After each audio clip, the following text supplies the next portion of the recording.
welcome to Dev by Design. So for those who may be new, Dev by Design happens every week, every Monday at 10 a.m. And we talk about design, mostly for an audience of developers. We either kind of take a fundamental of design and break it down, or like this week, we have a wonderful guest, Erin. Hey y'all. But yeah, I'm super stoked. I've been kind of creeping on what you've been up to and really have been enjoying like the different streams. I feel like it's like socially acceptable to creep on people to an extent on the internet. Well, I feel like especially like on Twitch, right? Like I'm here, I'm live. I don't feel like it's creeping if I've posted it. At that point, you're just looking at the thing that I put online to be looked at. So really, thank you. It's like you like we chatted about a little bit this when prepping for this call on Friday, but on Friday we were talking about a little bit of like SEO and like how do you like put yourself, the balance of like putting yourself out there online but not like putting everything out there online. And there's a balance of like I put myself out there, but and then when someone finds like something that you've done years ago, it's like an interesting, like, oh my goodness, thank you for noticing that. But like, ooh, also not my best work. I hope you didn't find that anymore. Okay, thanks, bye. Like, right.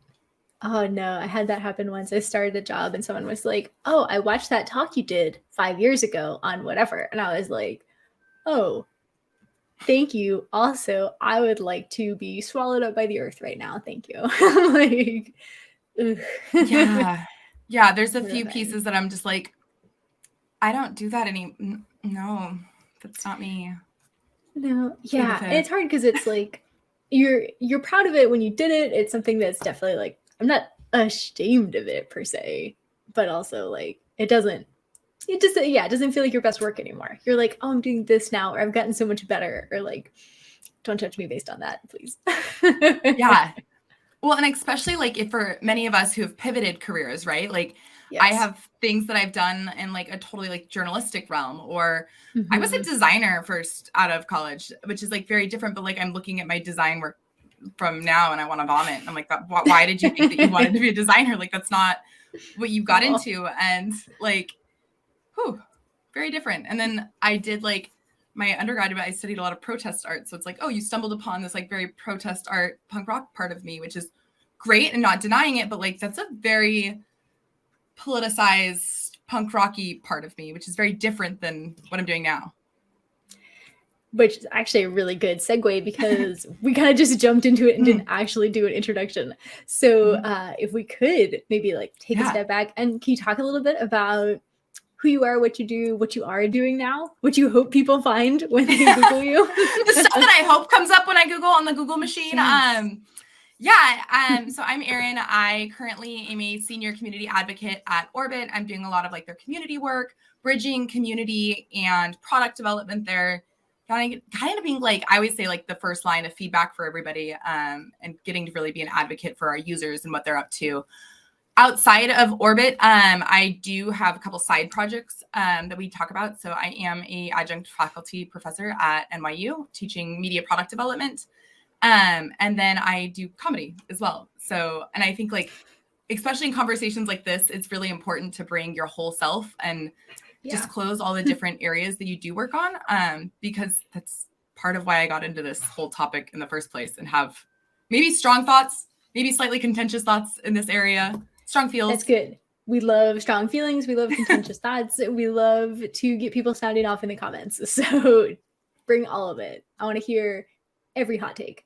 And if you have your own hot takes or like want to like participate in the way through like the comments, like I love to see it. Like I love, especially when we talk about personal design systems, I think there's so much stuff out there and there's no one right answer to how we approach these topics. And I think that's like one of the beauty of a personal design systems, because we start with it's personal, like it's you, like we should celebrate that. That's cool.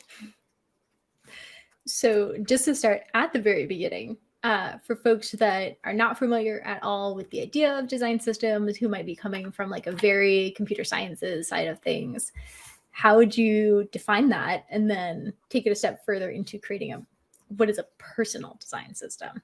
Those like two big questions that I just slammed together into one. So good luck. Yeah. No, and I think it's a really good like reminder. And so again, I mentioned I do teach graduate students. This is a lot of the circumstances they're taught in. And for context, a lot of the students I work with come from much more of a media background. So they're a journalist, a podcaster, a content creator sometimes, but they're very stuck in this like balance of I want to get a job in this industry, or I want to have more opportunities in what I do, which I think is the same thing that developers get into. We have you see the celebrity developers is like a personality. Like I say celebrity quote unquote developers, and very much like they're Twitter famous or Twitch famous, or you stumble upon their code pen. There's a few that I follow on like CodePen.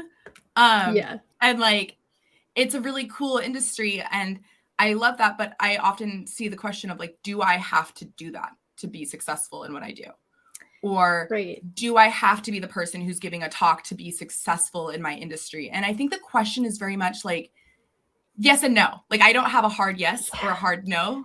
It is a hard one. I've been asked that a couple of times too, usually by folks that are super new, trying to break in, trying to get a job, and they've often kind of been struggling, right? They're like, I've been applying a bunch of places, I'm getting interviews, I'm not getting that like last mile, I'm not getting the offer. And so they kind of come back with like, what can I do to stand out? Should I be blogging? Should I be talking? Should I be whatever, tweeting, doing hot takes, doing thought leadership, which is why I was super interested to bring you on and talk about that, because I feel like it is a question that we get a lot. A lot. I know. And we were talking on Friday a little bit, and even going through our own personal Twitter of like, yes, like both of us, like I would say even like we share the work that we do, or we use our Twitter very professionally, but also like you and I, like one of the things I was laughing is like you and I both like we also have like the Twitter crap post, so to speak, of like, this is just like, this is me. It's okay. The Twitter shit post, like you can still say like what you do, you can still be like human, you can still get through what you're tackling and talking about, which I think is very important in this world. Like, I don't know, personally, if someone's like so curated on Twitter, I'm like, you're not real. Like you're free. It doesn't feel authentic anymore. And it's just, I have such a hard time. Twitter, I find interesting, but also hilarious. And you want me to look at these posts and I'm just supposed to ignore them. I'm not allowed to like them or reblog them or whatever on my personal account because it's my work account. Like, I don't know.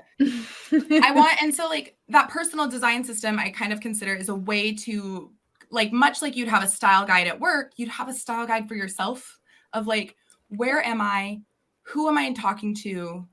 What type of content am I resharing? What type of content am I putting out in the world? And even like, what values do I want to communicate to others? Like if you scroll through my tweets, you will likely find there's some like personal takes that I have. And like, there's things I support and there's things that I like care about that are very close to my heart that might not even remotely relate to my day job. Like I'm a cat person. You will see my cat on my Twitter feed all the time.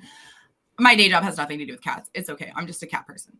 But building that system kind of gives you that like gut check of like, okay, here's the platforms I'm active on, because personally there are some platforms I cannot be bothered with. LinkedIn is one of them. It's like, I can't. Yeah. No. And I struggle because I feel like I should be more active on LinkedIn. I always do that. Like, I should be posting. I should be more active. I see people that are really like having success networking there. And I simply cannot. I can't. And yeah, it's an interesting way. Like it's a process of like building a way of like, where are you active and not feeling the guilt. So I think the benefit to creating a system and kind of diving into the world of a personal design system is like telling people, where are you active? What can you expect from me? And how does this all fit together? And I think there's this whole, like going back to like flashback to like when I was in school, like an undergrad, I don't know if you got it, but like I was very much taught the like, you have to be perfectly, it was like peak girl boss era. Like it was like peak, like millennial pink, like millennial pink, perfectly curated. I am an aspiring blah, blah, blah professional. And it was like, oh my goodness. Like I look back and I'm like, those are cringe tweets. Like there's probably some tweets are like, I was peak influencer era too, was my college years. So it's like, ooh. Oh. Yeah, it was hard. That time during that era, for me, it was very much like we were told not to, we were supposed to be super careful on social. We weren't supposed to share our socials. You know, it was, well, maybe you should create a Twitter account that doesn't have your name linked to it. That was all the kind of stuff we were fed, because it was also supposed to be that, like, if you're going to be on the internet, you need to be together. Like, it needs to be perfect. It was like, I don't know if I can do that. I'm not even perfect. Like, I openly will admit, I love my coworkers to death, and I see Brian here in the chat. I'm openly will admit I'm chaos in a Slack channel. I am the person who's a little bit, and you know, the people, like, there's like part of a design system, and part of things that I've started to work on is even building a how do you work guide. Like, how can someone expect to work with you? And I was talking about it with my partner, kind of after our call on Friday, and he was like, yeah, he's like, you got to fair warn people. You send the one, like, you know, you have people who could do the text messages that are like, they're the nice, like, curated thought, and they're like the one big bubble, or you have the person who goes one line, second line, third line, fourth line, and it's like comes through as 10 texts. Yes. I am definitely the latter, which I've been told is a not great trait. And I'm like, well, but you can't get the comedic timing if it's all in one bubble. You gotta, I don't know, you gotta pace it. yeah. Chaos in the Slack channel, my band name in college. I am living. Yes, please. Oh my God. Now I want to start a band called Chaos in the Slack channel. I know. Wait, like, that's like what type of music would you like? That's like very like experimental jazz, like. Oh, see, I was imagining like a very like Rage Against the Machine kind of like gag. I could be into it. I could be, and it's all just like electronic, like Slack notification beeps. Oh yeah. No, it's like even adding the hummus one in there. Yes, absolutely, the hummus one. Vaguely related, only very vaguely. But when I started at this company, I like did a dusty stick reaction to something, and nobody knew what it meant. It was incredibly awkward, and then I had to be the one to like broach and explain the dusty stick. I don't know if you ever tried to do that to another human being, but you sound absolutely insane. And I'm like, no, it's okay. It's like, it's just in there, but it doesn't have a meaning, but we use it like this, but it doesn't have to. It doesn't have to. Or like, have you ever explained, like thinking of like accessibility and stuff, have you ever explained a meme or like a cross-cultural meme? Yeah. It's like, I used to run a satire comedy podcast, and my co-host is a good friend of mine. We still chat about this today, but my co-host grew up in Lahore, Pakistan. And so she would always joke. She's like, is this like some American culture thing? Like, that was like our running joke. And I'm like, is this an American culture thing? Because I don't know it. Like, no. And there's nowhere to be like, no, this is just some very niche, weird thing. Like, this is like not just like to learn this. Like, don't learn this. Like, it's okay. Like, this is just Erin, whatever meme. Yes. Yeah. It's like figuring out the language for an extraterrestrial first contact event. That would be a lot of my like. Oh man. The folks in here know that I'm like a super mega Star Trek fan. So yeah, I get a lot of jokes. I saw on your website that you had fandom listed, and I was like, I need to add that to mine because I love that. That's another thing where I feel like things have started to shift around. Like, it used to be very embarrassing to be like, and now it's like big cool fan. Now I'm like, the me right now that talks about reading fan fiction, if you told high school me that I would say that ever in public on something that would be recorded, I would have simply died. I have a good friend of mine. Actually, we were Twitter friends, met actually on a Twitch stream for the first time ever. We found out we actually live 10 minutes apart, and now we've become good friends and like play trivia together all the time. Small world. Part of the reason we met is because we were both in talking about Tumblr on Twitter and how we were super into Tumblr. Yes. And like, I have not retired my Tumblr yet. Like, I'm still going on it. I just went back. There's an embarrassing thing to admit, is that I was off for years, and then it was like, just kind of recently, it's like, I don't know. Here's another embarrassing thing. I was a live journal person. And then that I was died. Too. I was fully a live journal person. I like moved to Tumblr when everyone else moved to Tumblr, and then Tumblr kind of was starting to lag, and so I was off. But then there was nowhere else. I don't know where people went. I guess like private Discords. I'm too old for that, frankly. But so. I mean, like, I will admit, the thing I liked about Tumblr, and like the thing, like, you know, I did go off for a few years, so I'll full credit, is the Tumblr niche was a very like, it was a curation thing. And so it was like before, like you had like the personal knowledge management thing that's like a trend now. It's like you had Tumblr, which was I'm gonna like put this quick little blog post up, or I'm gonna curate this other artwork, or this curate. Mine is very bullet journal oriented and like office supplies and like also Star Trek, Star Wars in there, and then sports stuff is in there. It's like, okay, like let's get the gamut of Erin, but like I think that's part of the thing I liked about Tumblr is like it let you show off all these different parts of yourself, and it felt so human. Like we over curate ourselves online to kind of like, I guess bring it back to somewhat we're talking about, but like we over curate, we over protect ourselves. And I think obviously like if you're a jerk, like don't be a jerk online, like, but being very human online also gives other people empathy. Like there are probably some takes that I probably have that are probably bad takes. I will fully admit. Like superhero movies are trash. That's actually like one of my really spicy takes that I do get. I'm with you. Yeah, like it's the same plot. It's the same plot. It's hero's journey, like cool, whatever. We've seen this plot storyline 1,000 times before. The dude gets the girl in the end. Nerdy girl dude gets the girl in the end. It's fine, whatever. Like boring. Like it's not exciting. But that being said, like we can, when we are human online and like presenting ourselves in a fashion that's very like relatable, it becomes like more human, and we want to work with those people, which makes you more hireable. Post your spicy takes. That's what you should take away from this hashtag. Post your spicy takes. But yeah, it's interesting because I definitely see people kind of fight that back and forth between that feeling of like being authentic and also this feeling of like that might not be what gets the whatever, the followers or the retweets or whatever. And it's always this kind of balance, I feel like, where you do want to be saying things or sharing things or participating in conversations that are relevant, but also not shaping your whole profile around that to the extent where you're kind of chasing that.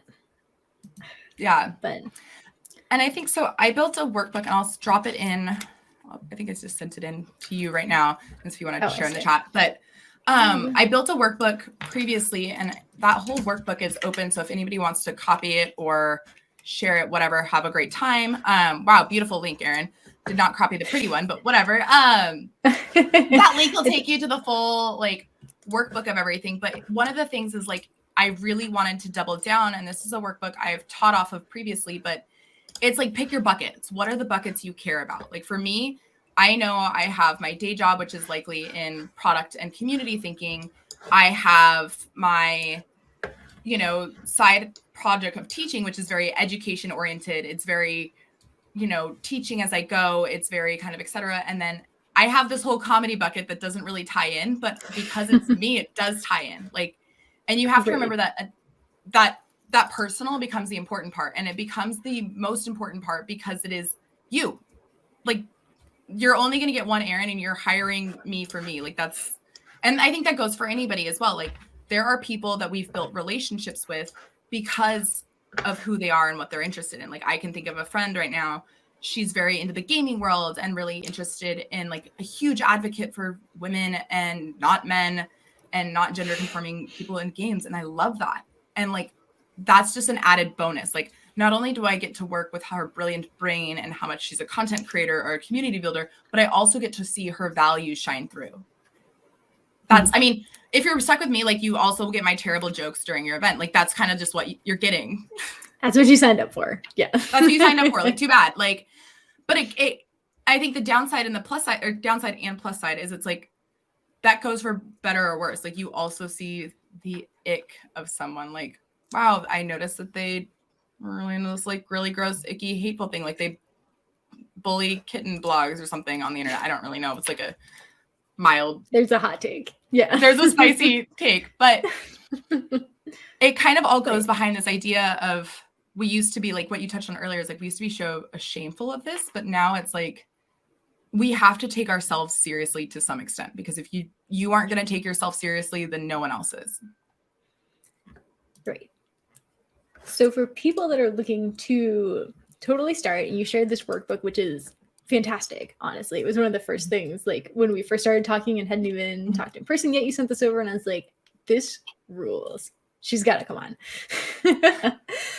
for people who are looking to totally start from scratch, looking to kind of build this identity, maybe start their career, maybe they're halfway through their career, they're looking to change jobs or shift kind of what they're applying for, reshape their online persona for some reason. Where do you even start with something like that? Yeah, I think it's a really good problem to have. And I actually learned a lot, part by doing. So I think you have to really embrace the done is better than perfect in this mantra. Like done is far better than perfect. And sometimes it's about just putting yourself out there, even then you're getting no likes, no tweets, no engagement. Like, I mean, I look back like 2020 is like when I like really started getting active on Twitter. So I had like 100 followers, like I had nothing. And I don't say Twitter followers is a metric that anybody should like clout themselves on because it's like fake internet points. Like remember that all of these are just fake internet points that we're competing against in the world. But it's like, if we just deny them completely, we kind of lose the benefit of it. So pick buckets. Like for me, or even, and they don't have to be buckets you're currently interested in, but buckets that you want to be in. So if you're trying to pivot industries or you're trying to get that first job, remember anybody who writes a line of code, you are a developer. Anybody who has built even a small product, you are a product person. Like start to give yourself more credit because especially for women, I think the first thing we do is we sell ourselves short. And it's crap. You're never like, unfortunately, that's just how the world works. You're never going to get in the room. And, you know, I look back, one of my mentors in grad school said the phrase like, men go to graduate school to confirm what they already know. Women go to graduate school to prove that they can exist in the rooms that they're in. And like that, like mentorship kind of clicks something in my brain. Like you have to almost start before you're ready, be in the room before you're ready. So choose the buckets you want to be interested in. So again, like my buckets were very much like community and product thinking is one bucket, teaching and education, another bucket, and then comedy, which is seemingly unrelated, but still a bucket I care to nurture and be a part of and start to build out. And again, start before you're ready. So like even I'm going to post content across all three buckets and make sure that it's somewhat scheduled. Like start outlining what do you care about? What do you want to do? What do you want to be known for? And even just like scratch padding it. There's this amazing book called there and it's wow, of course, like I think about it and I'm blanking the name of it. I believe it's written by Abby something. It's Bless This Mess or Organize This Mess. How to make a mess of anything. I'm like pulling it up in Goodreads right now. Yeah, I'm like frantically Googling. I know it's like in my Goodreads right now. How to Make Sense of Any Mess? How to Make Sense of Any Mess. That's the book. Is that it? Okay. Yep, that is it. And it's got this amazing book. It's a great context, great blog. There's a blog that corresponds with it. It's so good. And it was a lot of like, when I started thinking about how do I put this together holistically, it has graphs, it has buckets, it has like, and again, done is better than perfect. So, and I noticed this a lot, like when I even like from a teacher perspective, but also in myself, like we don't want to post our blog because it's a bad idea, or we don't want to post our content because someone else has done it better. Too bad. Sorry. Someone's going to have done it better. You're just getting started. Too bad. Offer your take on something. Like, don't be afraid to show yourself in that. Like, people are coming to you for your perspective. And remember that. Like, even if it seems like you have like 0 followers, you're day 1 on Twitter, like, that's okay. It's art. Yeah. That's something that I think is really interesting that we hear a lot, kind of especially on the dev side, is this idea that like, no matter what you want to write about, like somebody's written about it. JavaScript is not like super new. And even if you're on the very cutting edge, there's always someone whose whole job is to be on the cuttingest edge and break the news and write the thing. But every way of writing isn't going to resound with every single person, right? People learn in different ways and people hook on to different things. And the way that you phrase something might be the way that makes it click for somebody else. I always found that really reassuring that like, yeah, you're probably not the first person to write about whatever async await or React hooks or like whatever tech thing you decided you're going to write a blog about. But you might be the person that gets it on somebody's feed at the right time when they're learning and writes it in such a way that they go, oh, okay, it didn't make sense in the docs, but it makes sense this way. You know, if you can offer that, then that's valuable. If you do that for even one person, that's valuable. And we have to quit, like, you know, I always joke, like, I'm a self-taught baby dev, like a self-taught chaos dev as well. Cause like the only formal education I have had in any development form has been in Python. So and it was for a data journalism class. Like I was learning how to basically scrape and organize databases.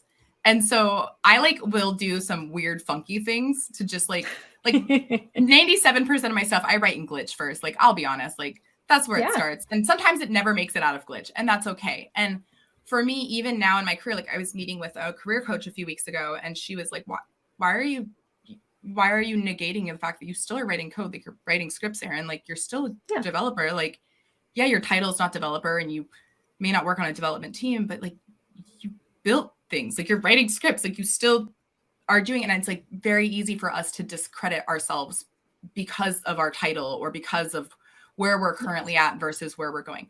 Does that mean you make up what you do or you make up your experience? No.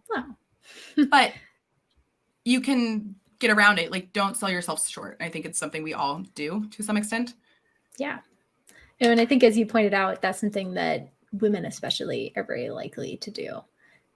And there was a statistic that was going around for a while that has stuck with me about people applying to jobs, and that women will wait until they feel like they meet 100% of the qualifications before they will send in an application, whereas men are more likely to do so once they hit like, I think it was like 50 or 60%. It was something that felt surprisingly low to me, that they were like, yeah, good enough. I'll throw my hat in the ring. But women are much more likely to be like, ooh, I don't know. Like, I don't think I've got all of that yet. I think that's often, that's trying to break that habit. Personally, I catch myself doing it a lot where I'm like, well, I'm not really doing that anymore. I'm not doing it as much, or I've only done that once or twice. So I don't think I really get to count it. Like, yeah. I feel like that. Yeah, I had an amazing mentor in grad school. Like I'm very fortunate to have an amazing graduate school experience. One of my professors, Elizabeth Spires, she would not, if you got to the front of the class and you said, this idea is kind of something I'm just working on, or I'm just thinking about, or it's kind of a crap idea, she literally would kick you out. She'd be like, you're done. And she's like, and she would bring up the gender fact. She'd be like, you know what? Women especially, like, you know, there is 1,000 reasons, and half this room, especially if you're ever pitching to a VC, already thinks you're not qualified. Do not give them any more ammo.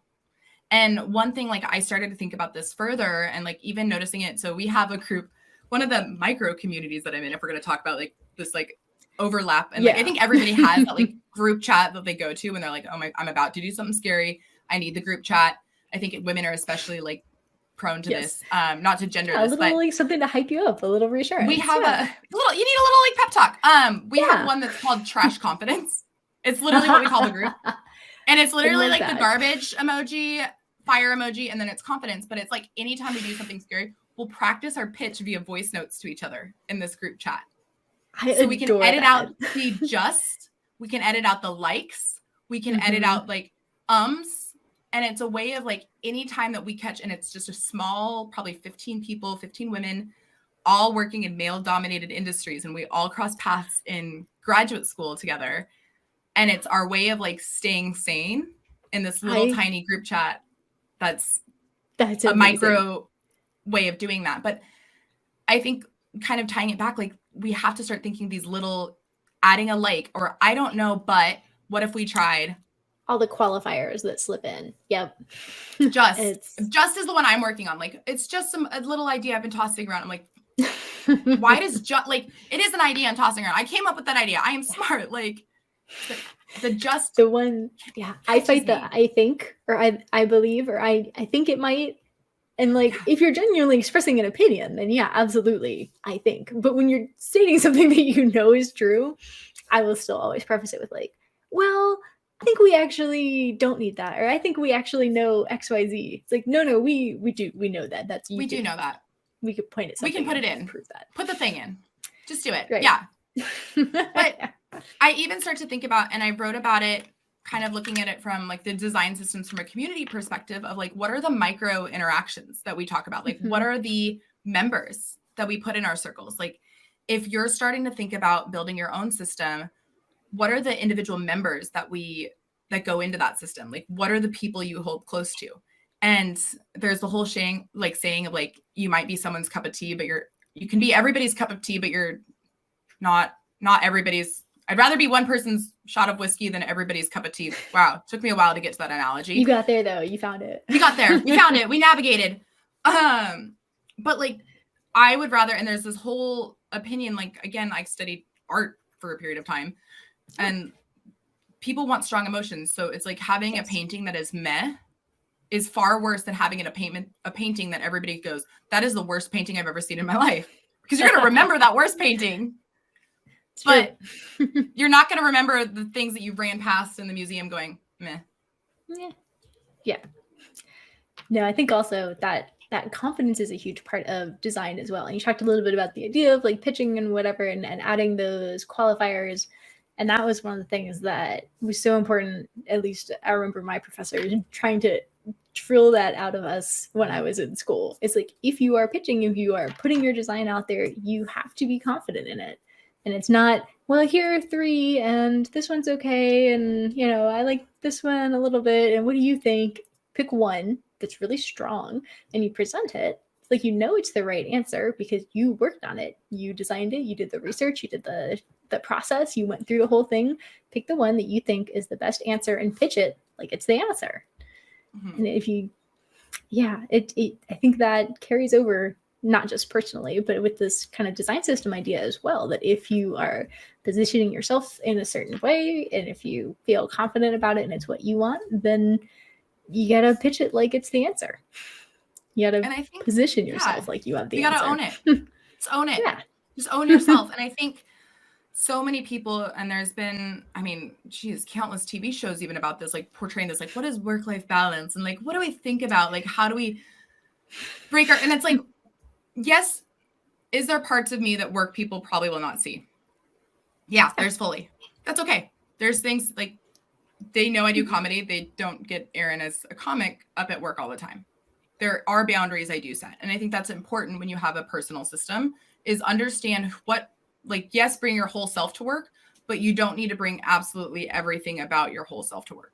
And that might sound a little like misnomer stuff, but you don't want to see Erin is hangry and having a moment right now. Like you don't want to see that person.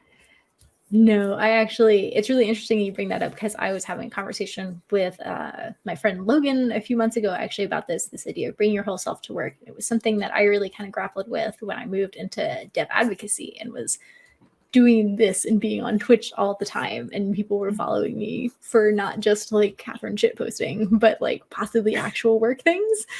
And there was this feeling of like, well, I want to be authentic. You know, I want people to feel like they know me, but also I didn't want to bring all of me to work all the time. Yeah. You know, there's things that are mine, that are personal, you know? And I remember feeling really conflicted at first about like, well, how do I do both? And my friend pointed out in a way that's really stuck with me that like, those boundaries are authentically mine as well.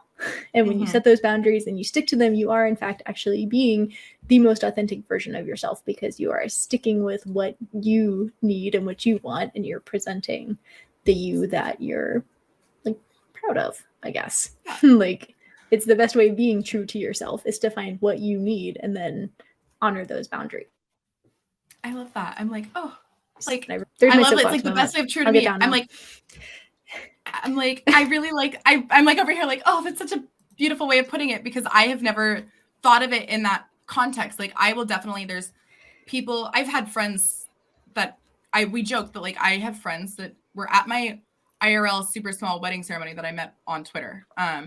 Explaining that one to my parents was like a very interesting thing when my parents came. They're like, so how do you know Erin? Well, Twitter. And my mom's like, didn't we tell you not to talk to strangers on the internet? And I'm like, well, yeah. And I think that was a while ago. It's different now. It's different now, Mom. It's cool. Like, I now make a full living of talking to strangers on the internet. I work with a lot of strangers I've never met in person. Like, come on, Mom. Great. But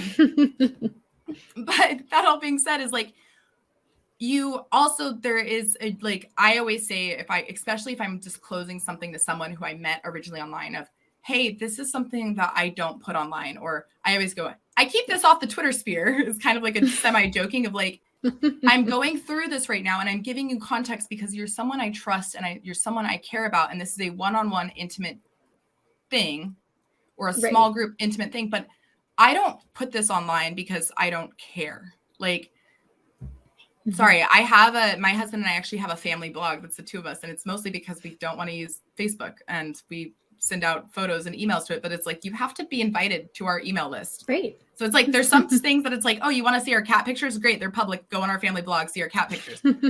But there's some other things that I'm like, ooh, I want to tell my family members because I don't want to use Facebook, and it's mostly my grandma and like my close friends and aunts and uncles and crap. But like, yeah, I don't necessarily want to be on Facebook, and I don't need the whole world to know that. And a lot of it comes down for me personally, like values. Like there are certain values I'm pretty extrinsically affiliated with. Like I will disclose them. They're my hard nose. I also think that's really important for people who are looking at building their own personal brand or identity, is understand like what values are important to you. Like what companies won't you work for? What organizations really grind your gears? Like what are your hard lines? And defining that, like defining what you're not going to do, sometimes is way easier. Like it's easier to just say like, this doesn't Right. value align with me, and that's okay.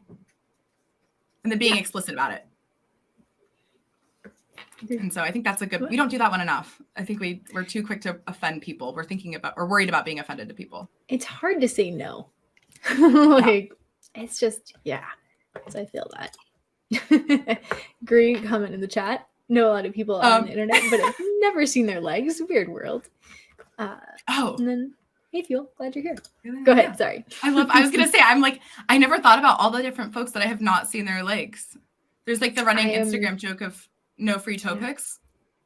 But I feel acutely aware now of all the people I know who I've never seen their legs. But actually, like many of the internet has seen my legs. Like I do have photos of me racing bikes and triathlons. So I guess I do have internet photos of my legs out there. But all the Zoom questions of how tall are these people? Yes, we had a running joke internally at Orbit for a while when the team really started to grow is we'd always be like, how tall is someone? And then we'd be like, oh, between 4 feet and 10 feet. Yeah. And somewhere in there. Somewhere between 4 feet. And then we have like a Notion page internally that has like our team, like it's like this person's name, this person's pronouns, like here's a photo of them, what team do they on? And someone went in and added retroactively a centimeter thing. So it has like, how tall are you in centimeters? Okay. And it's like, okay, cool. Yeah. That's sure. Thanks. Just like, but yeah, one of my coworkers, I definitely we were talking in a virtual meetup and they were meeting up with someone in real life. I definitely remember being like, you're very tall. You give me tall vibes. Like it would come up. He's like, Erin, how tall do you think I am? I'm like, yeah, 6'2", 6'3". He was like 5'7". I was like, oh, I was so you like different people just tall energy. Yeah. Tall energy. Tall energy. But I also think kind of we can flick it back to boundaries, right? Like that conversation was opened, right? Like the door was open for me to make a comment on height. What can one contact you about? Like that's the one thing I'm getting better at this year is where can people contact you? And if you DM me on the weekend and it's about work things, I'm like, please just put in my email. Half because Twitter DMs are really, really bad, and half because I'll look at it and I'll think that I read it, and I'll totally say it to myself that I will remember it on Monday, and I never will. I feel that. No, I have to go set a reminder for myself or go back and mark things as unread if I can. And Twitter won't let you do that, but I wish they would. Twitter doesn't do that. Drives me crazy. I want Twitter to follow, forwarded my email. Yes. Oh my God, that would be amazing. If you're listening and you work at Twitter and you have strong thoughts on DMs, please let me know because I really have strong thoughts on their DM features. Yeah, forget the edit thing. I don't want to edit my tweets. I don't care about editing my tweets. DMs. I actually don't want editing. I actively don't want editing. It would just be a way for people to go back and change things once you've already embedded a tweet somewhere else. Everything would be aggressively. It would create a culture of aggressive screenshotting. Yeah, no, and I already don't like screenshots on Twitter. I'm also, flashing back to where can personal design systems, I thank you. Thanks, Robert. I appreciate it. I need a hand here. Very strong as many as you can manage. Yeah. Tweet them out. Feel free to tag me and they know I tweeted them often about this feature. And the other thing is when it comes to these design systems and we talk about it is when it can go wrong. Mm-hmm. And there have been two instances I can come to that weren't oh my goodness, scary wrong. But like one was I got a really good chuckle at it, and the other was like mostly just embarrassing moments of like being very personable on the internet is wrong. So we'll go into kind of quickly both of them, and I'm curious to Kathryn if you've had any as well of like just kind of opening the floor if anybody's had any awkward like putting yourself out there led to doom and destruction. The first one is it was my first ever semester as a college professor. I was teaching undergrad. And we were actually talking about like how to use Twitter professionally for work. And I'm like, hey, like, let's not be robots. Like, this is no longer like what the time that I went to school in. Like, Twitter is like, you can shit post, it's cool. And it's like, you can still be considered professional, but like here's some core, especially from a journalist audience, like ethical violations, like that you have, like be honest, don't lie, don't cheat. And so I had students each week, they would share with me like 5 things that they were really enjoyed on Twitter or social media. And they'd post it and we'd go over it and we'd project them on a class. I'll like project them on the wall. Ooh. Well, I was going through a breakup at that time. Oh no. And I may have tweeted right 30 minutes before class. You know those days that you just sit there and you cry in your car? Me neither. And it's like casually eats Ben and Jerry's. Oh no. I guess what tweet half my class of my students found. Yeah. I was like, and they were like, Erin, are you good? I'm like, no. Not. That's okay. I'm here teaching now. And like, good examples, everyone, but like, really? Really? So maybe schedule your tweets if you're going through a breakup and like work with college freshmen that will make fun of you and take advantage of you. That's the first one. And the other one is Erin is an androgynous name. And sometimes if you hear it on voice and you don't see the spelling, you assume that I'm a male. Some person on Twitter had copied and pasted a resource that I created. Oh my goodness. Follow that tweet up with that isn't where I parked my car. That is so good. I should have. I'm actually not that witty on my feet, which is a whole other thing, a whole other problem. But yeah, androgynous name. Someone had sent me a DM and they were like, we noticed you doing a lot of work on audio content. We noticed you run a podcast. Oh my goodness, you would love this guide. I just found it by this guy, Erin, on the internet. There's a guide I wrote. Oh no. And continue, like double down. Like, and I was like, okay, thanks, bye. And I just like didn't really, I was like, okay, thank you. And like dismiss, like, I'm not going to make a fool of you and like go away. And then kept doubling down on it. Like being like, but like, did you read it? But did you interview? Eventually I just like top it and I was like, did you see the tweet, the part of the blog where it says created by Erin McHale? Like, did you click on that? Because that's actually my work. Thank you. Glad you liked it.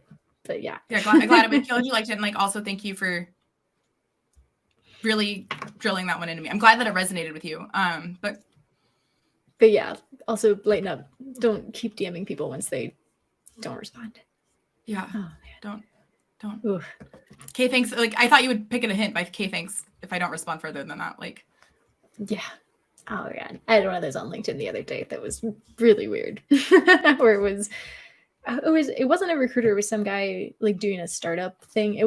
I did not get my own work back to me, but it was one of those where I was like politely like, cool, thank you, I'm not interested. And it was just like aggressive like tech broing. And it was like started out looking like a normal connection, and then he was like, I'm actually starting this thing, and like, you know, on his page is like secret unicorn startup whatever, and I'm like, oh, I'm good actually. Like I'm really happy at my job. Thank you. I appreciate the reach out. I appreciate that you thought of me. Not looking to make a change right now. And it was just like, well, we'll just have to come back with an offer you can't refuse. No, thank you. Can, fam. And also, I would not want. Now that you've been aggressive, now that you've been aggressive and kind of a jerk about it, like that's a hard no. No. Yeah. Yeah. Like one of the things, and I'm actually trying to work on getting better about this, because I was having that same problem as like people reaching out. I'm like, I don't have bandwidth. I'm tired. This is not even something I'm interested. I used to be in ecom and design, and like those are two fields like love them, respect them, think they're super cool. Don't really see myself going full time into anymore, and that's okay. Like, yeah, that's totally acceptable. But I'm still proud of the work that I did, and I'm still very close to those industries. And so every so often I'll get hit up for those industries. And actually a coworker and a good friend of mine, Maurice Cherry, actually, we were talking about this last week, and he was like, I point people to my Now page. And so I do have a Now page on my site. It's currently not updated. Whoops. Breaking my own rules. But if it's not on the Now page, I'm not doing it. Yeah. And that's okay. I think too quickly we're able to be like, oh, well, I have an extra 30 minutes. I have an extra 20 minutes. I can just do it. And like, now it's like, now I'm starting to get a little fearless and be like, hey, these are the things I'm working on right now. If it's outside of this, then I really don't have bandwidth this current moment. And that's okay. Yep. And like, also like forwarding it on, like that internet karma points that you get is like super helpful. I love to do that. Yep. I'm booked, but here's somebody who I think would be really great at this. Yep. Pass it on, or throw something on Twitter or whatever. But yeah, you don't have to do everything. Yeah, it's these know your comments are killing buckets. me. Yeah, I know, sure you wrote it, but did you read it? Did you read it? And then this one, which looked especially unfortunate.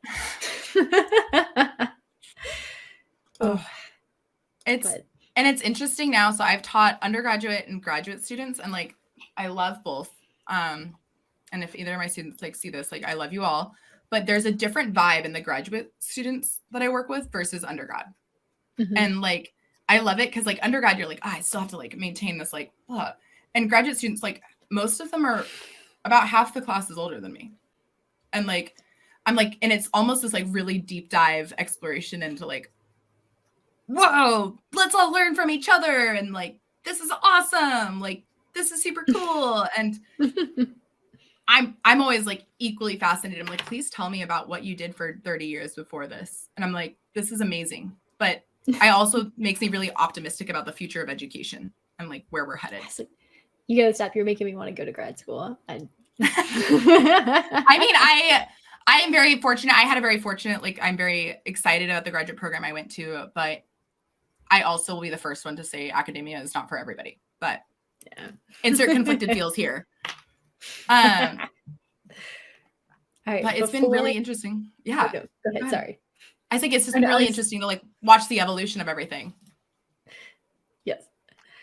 Before, I know we're like getting a little bit to time. I'm happy to go as long as you want to go, is the other truth. But before we run out of time for sure, I do want to talk a little bit about the visual design aspect of creating your own design system, your own personal design system. Because I think that's something that a lot of people, if you don't have that design background, then it is something that feels like an extra challenge on top of all the other stuff that you're trying to do. Yeah. And it's hard. And I think that's like another thing is like really important. So part of like that design workbook from the Notion one is a lot of it is just outlining your system of like what colors feel like you, what fonts feel like you, what icons feel like you. And all full disclose, I was very fortunate to receive a grant. So actually my personal design came from someone that I paid professionally to do. So nice. That's if you can afford that and you can budget that and that's not your skill set, do it, please. Yeah. Like, and if you need someone, I will send you to the person I went to. She's amazing. I love her. She like, and she was someone who actually got me on a lot of these ideas of like, you're building the Erin system. You're not building the Erin at work system. You're not building the Erin as a community person system. You're building the Erin system. So she really built a very like icon forward, very fun, very playful illustration. You'll catch it in my Twitter bio. She created assets so I can like rip and run and start to design my own like tweets and stuff, which is very fun. But like, don't be scared of it. Like there's the website coolors.co. It's COOLORS. And it's like, that's like one I've really leaned on. I personally love like the bright oranges and pinks and reds and yellow. Like mine's very fun and playful, but find something that fits your vibes, and fits like whatever you love in the world. That could be like, and don't be afraid of being like, to like, I think people are like, oh, it has to be like super professional. No.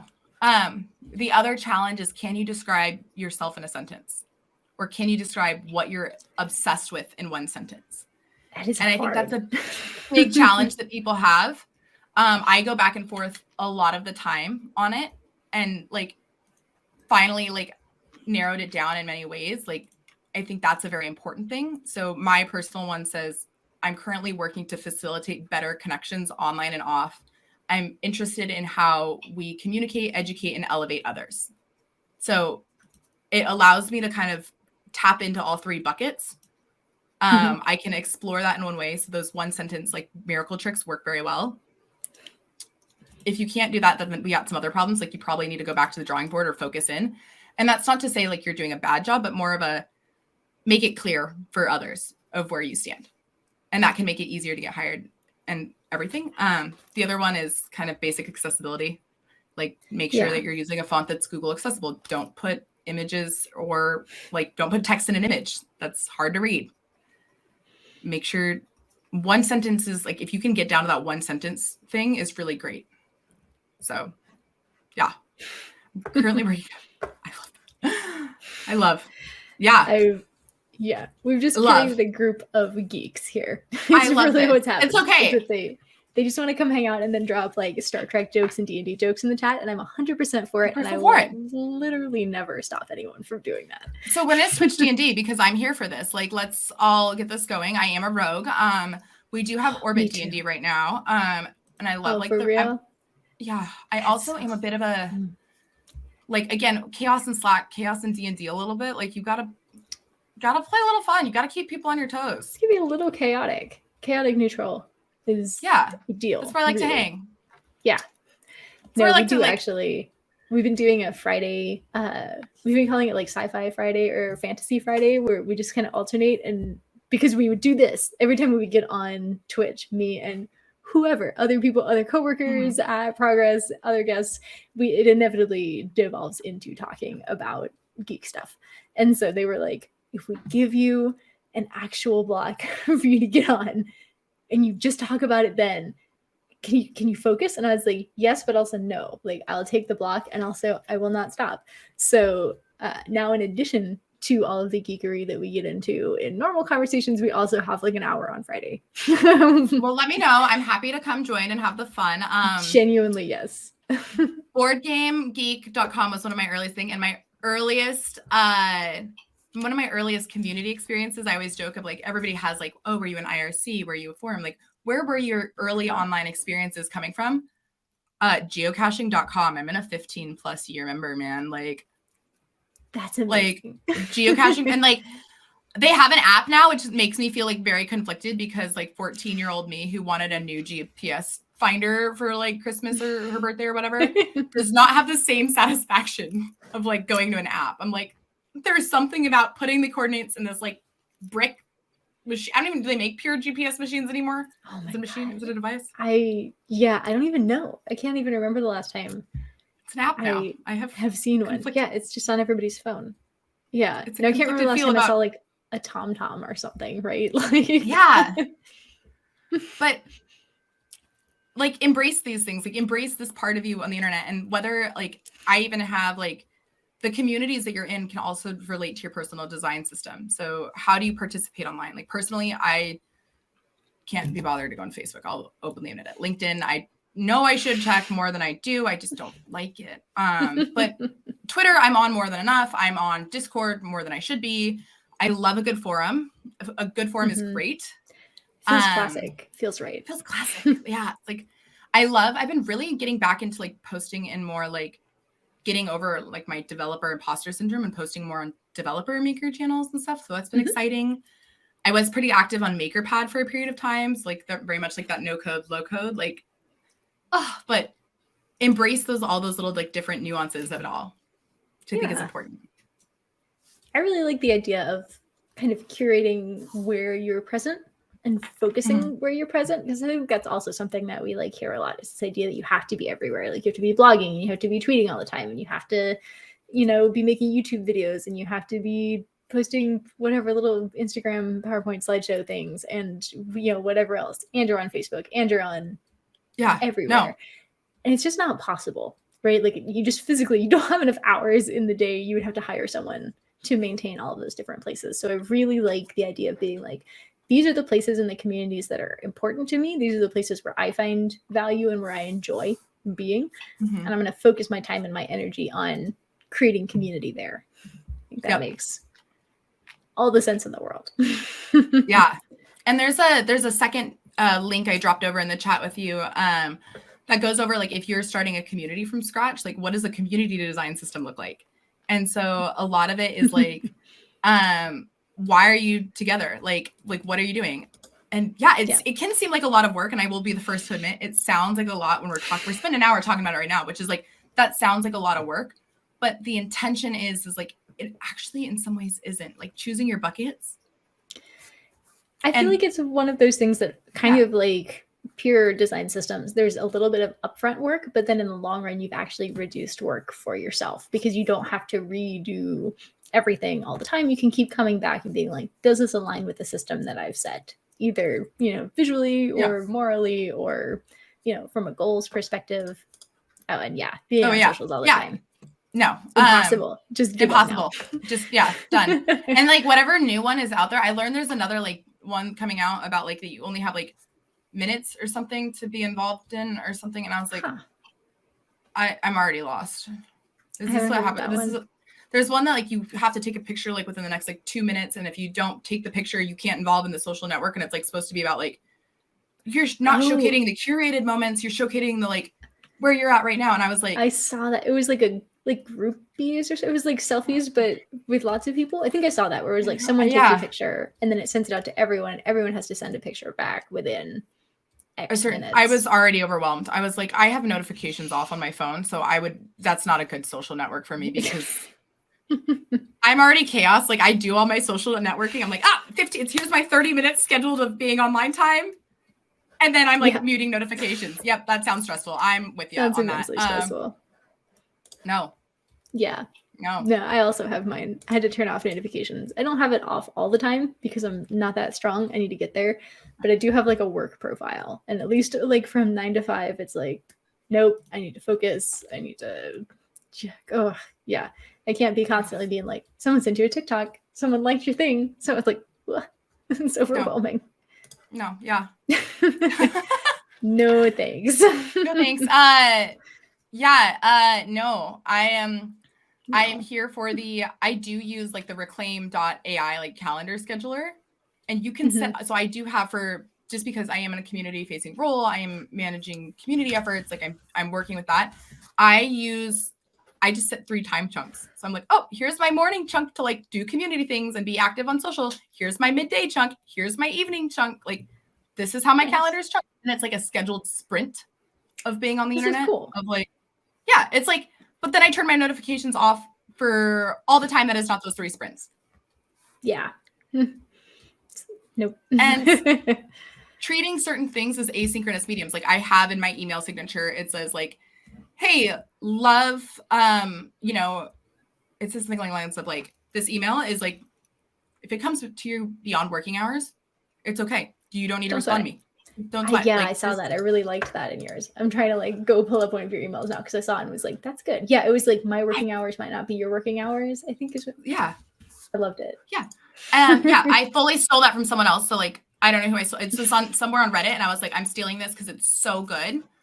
But my work day might not be your work day. Please don't feel obliged to respond outside your normal working hours. I love that. Especially our team is like we're remote. We're geographically everywhere. We've got a huge chunk of our team that's over in Bulgaria, actually, which is awesome. But there's like, I think there's like 3, maybe 4 hours of the workday where we actually overlap, like first thing in the morning for me. And it's like, I always feel guilty if I don't get to one of their emails until like 3 o'clock. And I'm like, I know it's like midnight. Sorry. And I think it's also like building out, like part of like building like your communication and design systems is like even just building out when you're available. Like I'm very much like I'm actually online in the morning. Like I'm online, but like I turn my Slack notifications off. So I'm online, and then I'm like, I take it like if I can swing it. There is the midday breaks where I'm like, I'm gonna go for a workout. I'm gonna go for a walk. I'm gonna go grocery shopping. Nice. Blah blah blah. But I'll jump on later at night. Like I'm like fully like, okay, well then I don't mind working till 7 or 8 at night because I've got my midday break in. And embracing like the different working styles is very important. Like I'm very much like, you have to find that, and even just knowing that and communicating to that to others can be part of like building a larger system. So I think that's even important to highlight. Like what platforms, how do you communicate? like we've touched on a couple times almost loosely, but this idea of like setting expectations around like what is it like to work with me? What can you look forward to? What should you be aware of? What are my boundaries, you know, in a way that it's not like, oh, surprise, like you stumbled across a boundary and now I have to explain it to you. I really like that idea of like, this is me and you don't have to kind of figure it out in bits and chunks. It's just or ambiguous, like especially when you're dealing like cross-culturally or cross, like we're pretty good about it at Orbit. Like a lot of what we do is we have intro meetings. So people you work with, when someone new joins a team, everybody gets like a one-on-one meeting with each person. And it's kind of part of the intention is to go over like working styles. And so I'm very much like, yeah, I'm chaos in the Slack. Do not ever, sometimes I put things on Slack and it's not like, I don't need a response. I just put it because I'm like, hey, I was thinking about this morning. Like, if you feel great, respond. If you don't feel great, well, that's whatever. You can scroll past it. I'm not going to be offended. Like, I'm just putting it there. Yeah.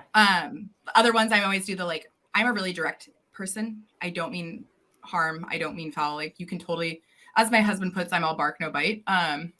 Where I get really, really into something, but like, if you push back on me, I'm like, all right, that's cool, whatever. And I just like move on. Fair enough. Yeah. Yeah. I'm like, you're right. Yeah. Good, fair critique. So it's having those like things that you push forward or about. Like, I always tell people I'm super competitive, but I'm competitive of like, we're going to win together. Like, we're coworkers on the same team, moving the same mission forward. Like, if I'm competitive, I'll be jokingly, but you can totally tell me to chill out. Like, I don't take it personally. Like, that's so, and that's like a good kind of rule of thumb, I think, is having these expectations that like, and hold space to have expectations like that. We don't do that enough. And I think so many of us, the sentence English, kind of brought up in that same era where you're talking about like the girl boss and the work persona or whatever, the idea of who you were supposed to be exclusively between the hours of 9 and 5, and then everything else was just like not part of you, or you weren't supposed to show it, or it felt weak to bring that side of you to work. And I think we're still kind of adjusting to this new, I don't want to call it like reality. That feels very dramatic. but yeah, like this new state in which we are trying to be a little bit more authentic at work, and we're acknowledging that people are people still at work, and that you don't drop everything else in your life that's happening at 9 a.m. on the dot, you know, and you don't turn into a pumpkin at 5. Like, it just doesn't, you have a life, and that's okay. And you can have good days and bad days at work. Like, you can totally be like, I'm not feeling it today. I always laugh. My dad grew up in a very like corporate world, was the first in my family to graduate not only high school, but college, and works in like a very like large corporate engineering firm now, and retired and went back to work in an engineering firm. So like, he's very much like older, like, but he works with like intro new engineers. So he's working with like engineers that are like early, like they're like older Gen Z, young millennial age. Right. So when the pandemic happened, he had to learn how to work remotely. And now it's like optional. They're working hybrid, but he texted me and he's like, Erin, I can't find my young people. And I'm like, what do you mean you can't find your young people? Like, did you lose them? Like, you work in engineering. Like, where'd they go? What do you mean? Yeah. Where, like, and he's like, also, they all are scared of me. And I'm like, well, what did you do, Dad? Like, what did, he's like, well, I tried to have lunch with them and just get to know them better, but I put lunch invites one-on-one on the calendar with no context. And I'm like, oh my goodness, Dad, you cannot do a one-on-one. They're all losing their mind right now. They're all like, oh my goodness, he's like really wanting to like, I'm in trouble. What did I do wrong? Blah, blah, blah. Right. And he's like, oh, I also found out they've been chatting online on Teams. Like, they share memes and stuff. It's funny. I'm like, well, did you log in? Well, no. Like, Dad, Dad, I love you. You're that boomer. Like, don't. So I had to be like, Dad, okay, do not send a calendar invite without context. Like, even if it's just like, I want to help you and like mentor and learn what you're working on. Like, right. Just so they don't think they're getting fired over lunch break. Like, yeah, like send them, like, you can totally send like a good job. Like, send them, and like, he's like, okay, cool. Like, noted. I'm like, yep. Right. Good job, Dad. Like, there was a post on Tumblr actually the other day that was killing me, where it was this person who was talking about the relationship that they had cultivated with the boomers at their job, where they had created this like exchange system where they would explain like Gen Z and like youth slang to their older coworkers so that they could speak to their children, and then in reverse they'd be like, okay, so how do I say this in like corporate speak and not get fired? Like, how do I, I need that. Where's the translating for millennials? Like, I don't quite. So funny. It was like where the boot would be like, how do I tell my 17-year-old daughter that she can't wear this crop top to like lunch with Nana? And they'd be like, okay, try bestie no with like the little sparkles on either side. Be like, also, how do I say, I know what you're talking about. We already had this discussion in a meeting last week. You don't have to explain it to me. How can I put that in an email and not get fired? Yeah. Like, what is the nice, like, thing of everything? Our previous, conversation. Yeah. It's I was dying at this like unlikely partnership. It was adorable. I love that. I want my like, because right now I do use my dad for that. I'm like, Dad, have to like say this. How do I say this? Like, and he's very like, but I definitely had to tell him like, Dad, maybe don't schedule unscheduled, unsolicited, unprompted one-on-ones, even if it's like good intention, like, and you can just see him being like, oh, and he's like, you can just like see this, like, I've been terrifying my young people. I'm like, Dad, like, I love you, but yes, you have been. He's trying. I'm like, I appreciate the effort, but like, stop. Don't terrify your young people.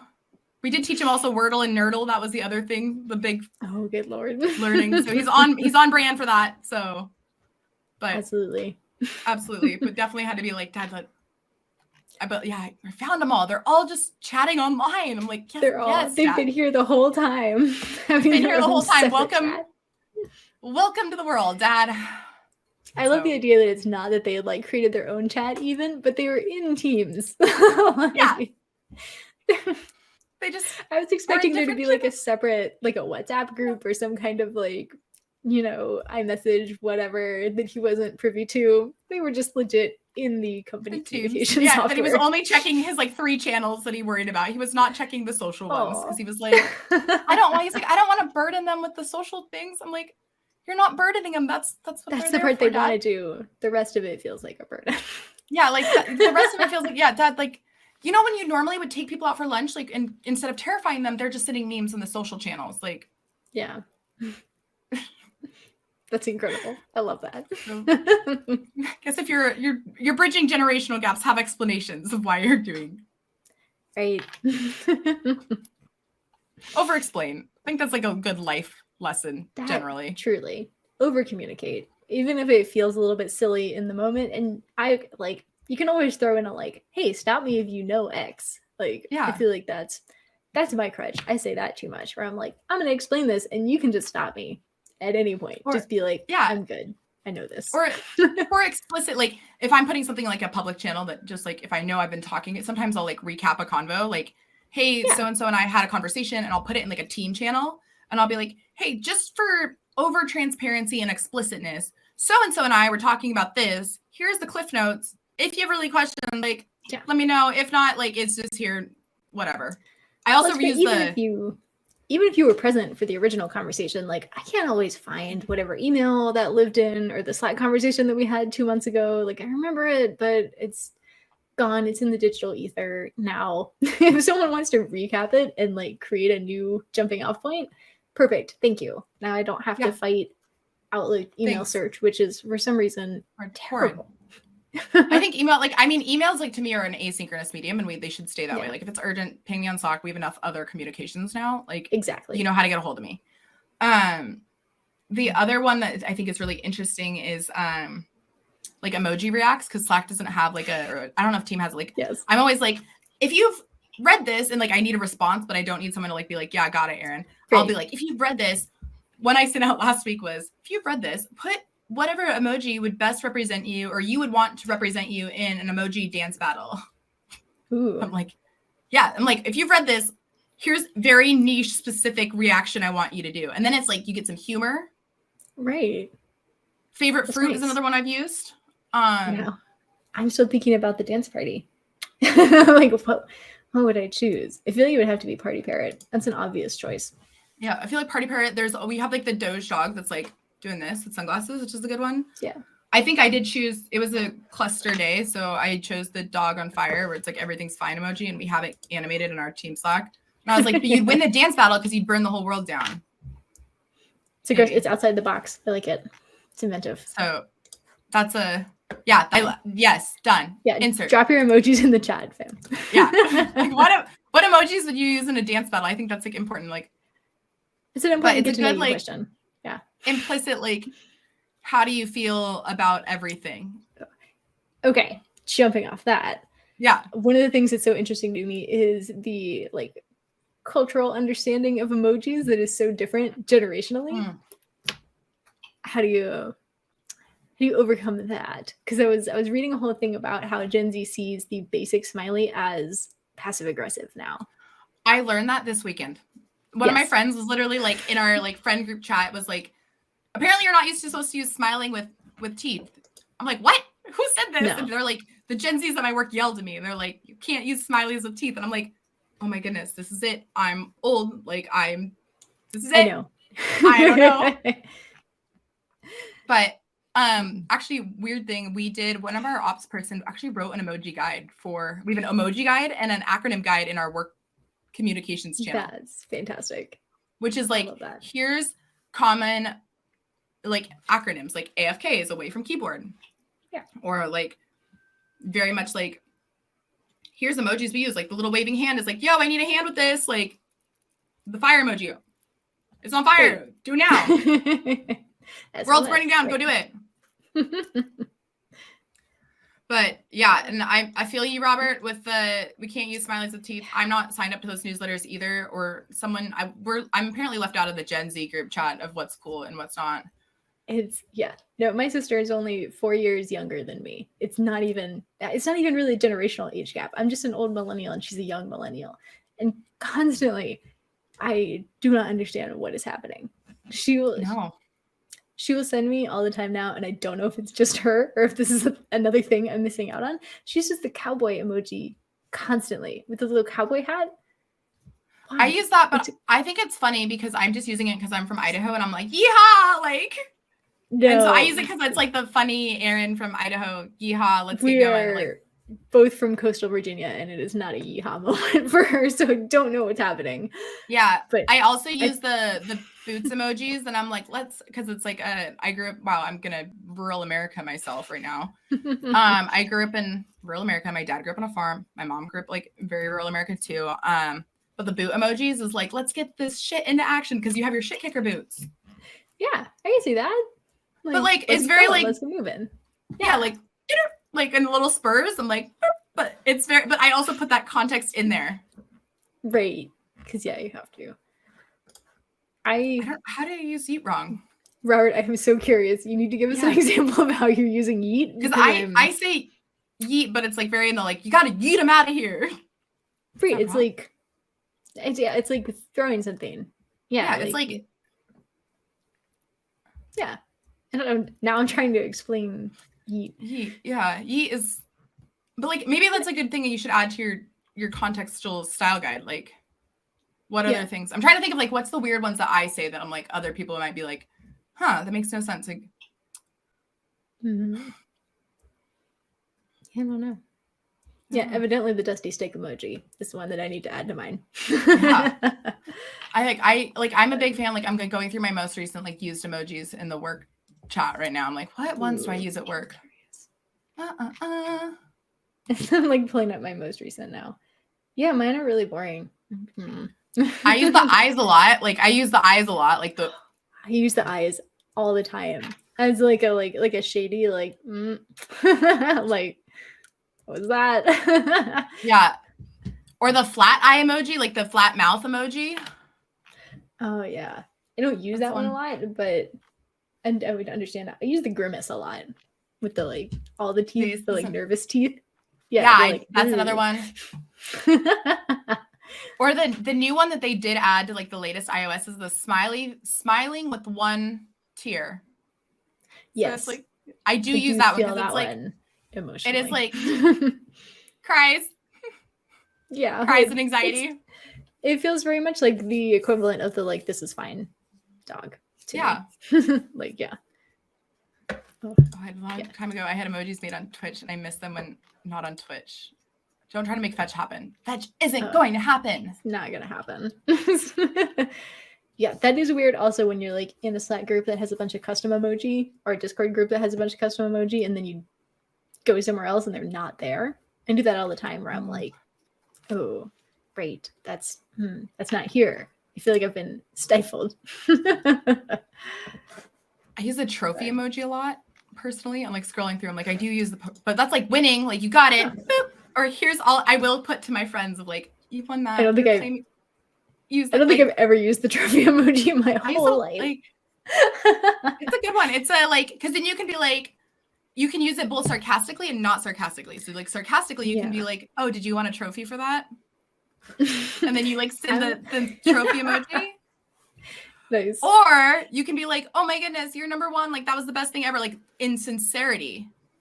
But how do they know? The text, the preface of the text will definitely give you like the thing of like, oh, like my cat threw up and I cleaned it up and I'm like, here's your trophy. It's like stupid, like trophy. Oh no. See, I'm a GIF person, and I've become a big fan of ironically using the like, we did it, Joe. Like that is another good one.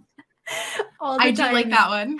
When basic things are accomplished or like we've hit the bare minimum, you'll get a like, we did it, Joe, from me. I am looking forward to that one. The other one, my favorite GIF is the child getting. You can search "run over by child" GIF because I will say, let's get this, like, and that's like my like rally cry of like, yeah, we're gonna kill it today. But there's a GIF that's like literally a child running over a parent in one of those like little play cars. Spoiler alert! You don't want to just Google that. That was a bad idea on my part. So yeah, don't. I'm straight in the Giphy of. That's what I should have done. But yeah, I wish we could see GIFs on Twitch. And that's GIFs on the Twitch. Here, you might. Yeah, deal. Here, I just dropped it to you in the DMs. Oh, good. I keep reading in comments and it says error, and I'm like, all right, well. Here, very important. Very important. This is like, and don't worry, they are okay. That's like. But it's like my favorite. I don't know why. And then it's probably like a morbid sense of humor that I have that I think this is stupid funny. But there's like a whole series of children running over either each other, a parent, with that's their little play cars. You're correct. Which I think is really funny. And I'm like, when we're about to go do something, or I'm like, let's go team, like, let's run them over. Like, it's like, it could be like, we're going to make the best presentation slide deck ever. Vroom, vroom. And then I'll send this GIF, which probably doesn't make sense all the time, but no one said no to it. So that's it. No one can stop you. That's the important thing to remember with all of this. No one can stop you. Do what you want. It's your personal brand. Yeah. That feels like a beautiful bow tie wrapping everything up. Like, no one can stop you. I was trying. No one can stop you. No one can stop you. Do what feels you. right in your heart. On all platforms. Here too, a little. You don't have to be on whatever new platform they say out there. If you're Gen Z, cousin's neighbor, sister, friend tells you you're lame with an emoji, then send them a smiley face with teeth. I'm going down with the Twitter ship. Everyone's like, bye. We're moving to Mastodon. We're doing whatever. I'm sorry. I'm too invested. It's over for me. It's over. I'll keep posting on my personal site. I guess it's motivation to keep posting on my personal site, but like, I can't really get off of Twitter. I'm sorry. Will I complain about Twitter on Twitter? Likely. 100%. Absolutely. I do love that everyone will refer to it as their own personal hell site, and every time they are 100% correct, because that is exactly the energy. But also, no, this is it. I die here. I die here. Just bury me with the Twitter. I'm committed. I want like my tombstone to have like just like a rail of tweets. Oh man, yeah, that'd be great. Just like my own personal best of. Best of, yeah. My great grandchildren, when the earth has exploded, will come in and visit and be like, here's this relic where our ancestors used to live. Yeah, you just carve that QR code right into the stone of my tomb. Our QR code's going to be a thing. I guess doom scrolling is the most important deal. You're right. Doom scrolling is the most important meal of the day. But anyway, I know we've gone over a little bit. Thanks for hanging out. I will give you. Of course, it was so lovely. Thank you for having me. And let me know if there's anything else I can do. And hopefully, folks, this was helpful. I know we went on a long journey through talking about design systems and ourselves, but there's a couple of resources I've sent to Kathryn. So yeah, I'm going to repost in the chat just a last thing. This is the Notion, which is fantastic. That has everything. And then here is building a community design system. And then here is Erin's personal website. For those Erin has tangents. Never heard of that. Thanks, Brian. Yeah. Like what happens when your coworkers come to chat. But I'm glad. Yes, I'm very online. I'm on Twitter or our personal hellscape. So yes, there for that. But yeah, good to have you all. But yeah, thanks for hanging out with us, chat. So yeah, thanks everyone. Have a good one.